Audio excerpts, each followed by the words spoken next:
요즘 언론에 보니까 뭐 신한반도 체제 이상한 용어를 문재인이 또 들고 나왔던데 그것에 대해서 노동당이 북조선 노동당의 입장을 밝혀보도록 하겠습니다. 우리의 입장은 이렇습니다. 지금 문재인이 집권한 지가 2018년도 5월부터 17년도 5월부터 이제 어느새 만으로 2년이 다 돼가는데 그동안 한반도 주인 역할을 하지 않고 뭐 한 것입니까? 개성공단 재개가 왜 또 북한의 비핵화가 연계가 되어야 되는 것입니까? 언론 기사를 보니 개성공단 재개는 미국의 제재가 풀려야 된다는 점에서 제재가 풀리지 않는 이상 개성공단 재개를 기대하기는 현실적으로 어려운 점이 있다고 하는데 이것은 핑계에 불과합니다.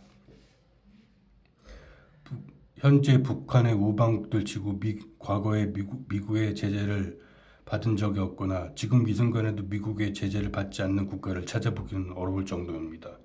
단적으로 예를 들어보겠습니다. 시리아, 이란, 베네수엘라, 러시아, 중국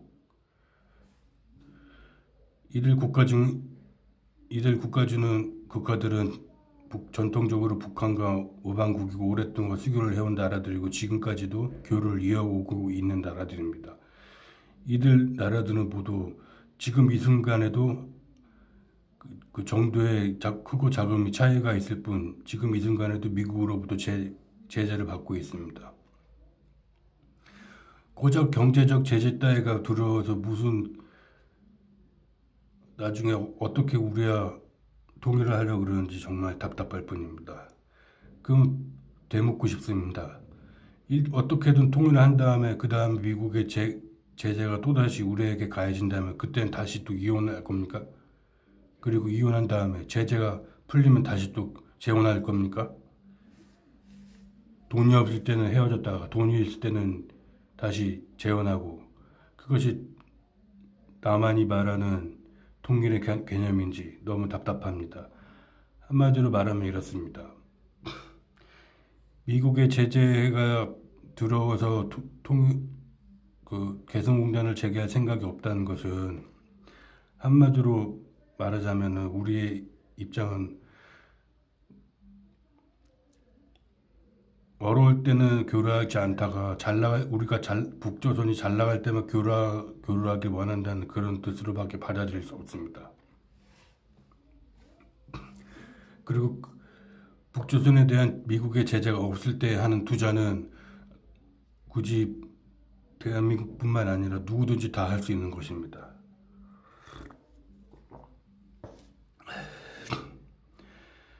제가 이전 강의에서도 밝힌 바 있지만 중국과 러시아는 우리 민족이 아닙니다. 그런데도 중국과 러시아는 제재를 감수하고서라도 북한과 여러 가지 교류를 지금까지도 이어오고 있습니다. 같은 민족이 아닌 중국과 러시아조차도 이런데 같은 민족인 대한민국 이들보다 더 우리에게 잘해줘야 되는데 그러지 못하고 있지 않습니까? 이에 대한 책임은 전적으로 문재인과 그들의 지지자들 그리고 추종자들에 있습니다. 그리고 개성공단 재개 여부가 언제부터 비핵화와 연계가 되었습니까?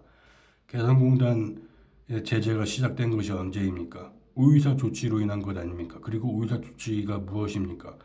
천안함이 북조선이 폭침시켜서 파괴되었다는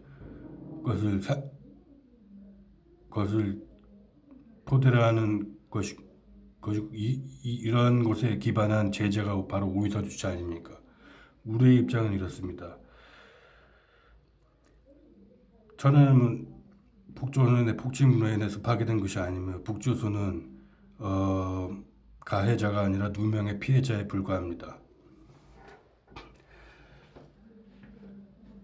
천안함 침몰 당시에 천안함은 미국 해군과 합동훈련 중이었습니다.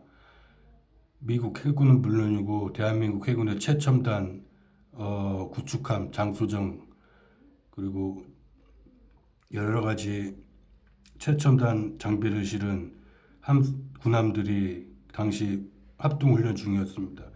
그 수많은 미군 군함들과 한국 해군의 군함들은 그 당시 도대체 뭘 하고 있었단 말입니까?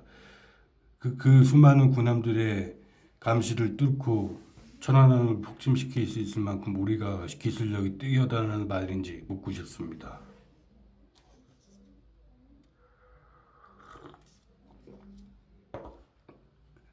그리고 물론 우리는 그 북천안함과 무관합니다. 하지만 설령 그랬다고 하더라도 그렇게 무능한 대한민국 해군을 지지하는 집단은 도대체 무슨 정신으로 그렇게 하는 것입니까? 이상 비핵화와 개성공단 재개를 연계시킨 것에 대한 노동당의 생각, 그리고 문재인이 들고 나온 신한반도 체제론에 대한 당의 생각을 말해보았습니다.